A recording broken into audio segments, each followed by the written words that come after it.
Hey guys, what's up? We are back with another video today, and today we are doing our Penn State football prediction 2023 edition. So make sure you hit that subscribe button down below. Help me reach my goal of 1,100 subscribers by the end of July. As of the recording of this video, I'm 10 away. We may be a couple closer by the release of this video, but hit the subscribe button down below. Help me reach that goal. Like the video if you enjoy it. If you dislike it, dislike it. But most importantly, leave a comment down below telling me what your thoughts are on this upcoming Penn State football season and where it may lead for Drew Allard and James Franklin. Finally, make sure you check out College Football Roundup. It is the podcast channel where me and American Football Network will be doing podcasts all throughout the year, going through our College Football Roundup podcast, which is a top 20 games where we pick each team. So games like Penn State and Michigan or Penn State and West Virginia, that will be one of our week one games in which we will discuss. If you want week by week analysis of the college football season, hit that subscribe button, go leave a comment, tell them that on the videos, telling that you came from Chicago Sports Network, the Penn State video. So that way we know that there's a lot of Penn State fans. So let's make our way over to the schedule. So with this schedule, it's an interesting schedule. You do have a couple of interesting non-conference games. You have the two easy ones in Delaware and UMass, and then you have the interesting one, Penn State, West Virginia. I'm glad to see it. I think it is a great rivalry. I think it is one that there is a lot of focus on. Now with you had the backyard brawl last year between West Virginia and Pitt. I am glad to see these rivalries kind of come back and be able to have them. I think that is going to be a fantastic thing. Penn State, what do you think about these rivalries, particularly coming back, the Pitt West Virginia rivalry and now the Penn State kind of West Virginia rivalry, or at least I kind of would consider it somewhat of a rivalry game. But I kind of asked this to certain teams. Penn State, who do you think is your biggest rival? Who do you think is your biggest rival in the Big Ten? I should specify that. Who do you think your biggest rival is in the Big Ten? Because I don't think that's as obvious than outside of the Big Ten, because I think you could say Pitt or something like that, or another team in Pennsylvania, which you don't have one in the Big Ten. Either way, talking about the schedule, West Virginia, you'll get a win. I think that Neil Brown has this program in a bad spot. I think that West Virginia has a lot of issues at quarterback, has a lot of issues on defense, and I think those are both things that Penn State is just simply going to be better at. Defensively, there is no chance that West Virginia is better. I think that Penn State is going to have one of the best defenses in the country, period. And with West Virginia, you're going to struggle. It's going to be a mess. And quarterback-wise, I think Drew Allard, he's a solid player. I don't know how he does in this first game, but I think between Nick Singleton at running back and some of the offensive players that they have at the offensive line and tight end, the supporting pieces around him, I think, are good enough. I don't know how good the wide receivers are going to be this year. Personally, I'm a little bit hesitant on some of them because you do lose Parker Washington and Mitchell Tinsley, and even Brendan Strange I believe he was your tight end last year, or I'm completely mistaken and I'm going to sound really dumb. But with that, I think that you definitely have a good supporting cast over there, particularly.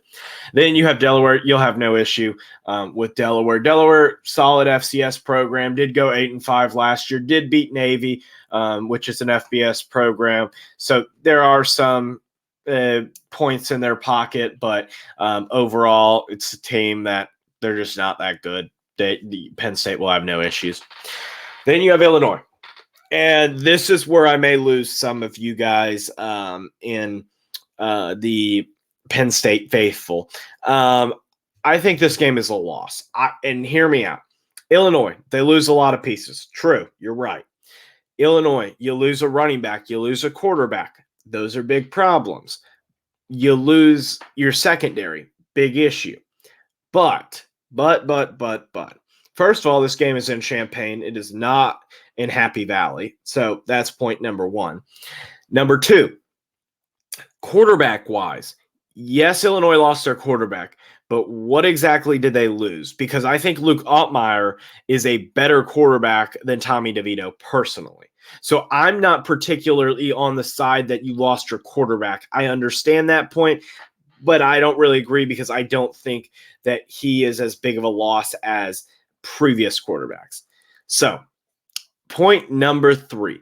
Yes, you lost your running back, and yes, you lost your secondary. You lost a lot of key pieces. But running backs are easy to replace, and we all know that. Penn State had a freshman as the starting running back last year.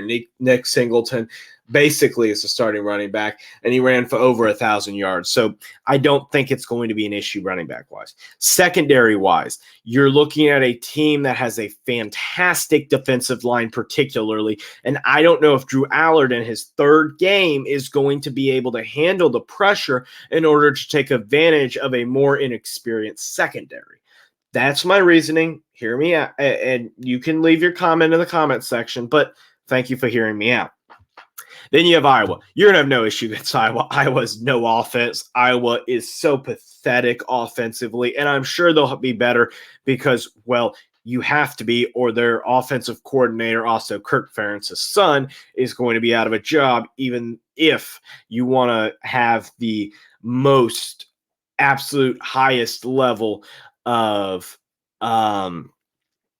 favoritism and nepotism and stuff like that. You just can't keep going with that. It's so bad offensively. Then you have Northwestern. Their problem is an offense. Their problem is that they have the hazing issues, and I don't even know who their head coach is going to be. I'm recording this video on the 19th, so you never know. You're going to get a win there. Then UMass, it's a win. UMass is awful. They're terrible. They're probably the worst team in the FCS, if not at least one of the worst teams. Maybe not the worst, but they're definitely one of the worst. UMass it's a hard place to coach at. It's a hard place to play because it's so cold and stuff like that. So you don't really get a lot of recruits that want to go there. So it's a bad environment. Then you have Ohio State. Ohio State, it's going to be a loss. Offensively, you just don't have, I think, the pieces personally in order to get the win. I think that with this game being in Columbus, I just don't see it happening. If it was in Happy Valley, I may consider taking Penn State in this matchup. But with it not, it's going to make it a little bit more difficult. So I do have it as a loss. Then you have Indiana. I think that you'll win this game. Indiana, Tom Allen has a lot of issues with that program. I don't even know whether he'll be the coach by this point. I think Indiana has a very high likelihood that he is not the coach anymore. Then you have a game against Maryland. I have a shocker here. I think that you lose this game. I think Maryland kind of goes on the upset. And I think that Maryland definitely, they have some pieces this year. And they were a little bit disappointing last year. With Tulia Tagovailoa and Mike Loxby. But I think that this year they're going to turn it around. I think that's going to be kind of a look-ahead game for Penn State, looking ahead to Michigan. But even though you looked ahead and you did lose that game, I do think that you upset Michigan here and give a win to the Nittany Lions. I think that a whiteout game in Happy Valley is one of the toughest environments in all of college football. Penn State takes good advantage of that. I don't know what their specific record is in those types of games, but I definitely know that it is a tough place to play in a matchup in an environment in which I would heavily favor the Nittany Lions. Then you have Rutgers. I think that you win this game here. Penn State fans, what do you think about Rutgers fans calling you their rival in the Big Ten? What do you think about that? What do you think? Leave a comment down below. If you get an ad, leave a comment. Then you have finally Michigan State on the road. I think that program is in tatters. I think the quarterback situation is terrible. I think that the defensive situation is not good. I think that personally there's a lot of issues with the offensive line and defensive lines.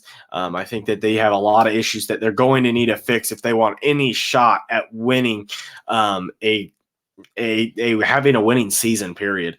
So I think Penn State finishes with a 9-3 record. I think that's kind of where most Penn State fans would have it personally. What do you guys think in the comment section down below about Penn State and their record? Otherwise, hit the 2 videos down below. Right over here will be my podcast playlist of all my college football preview videos, and hit the subscribe button up here if you enjoyed the channel. And as always, have a great day. Bye, guys.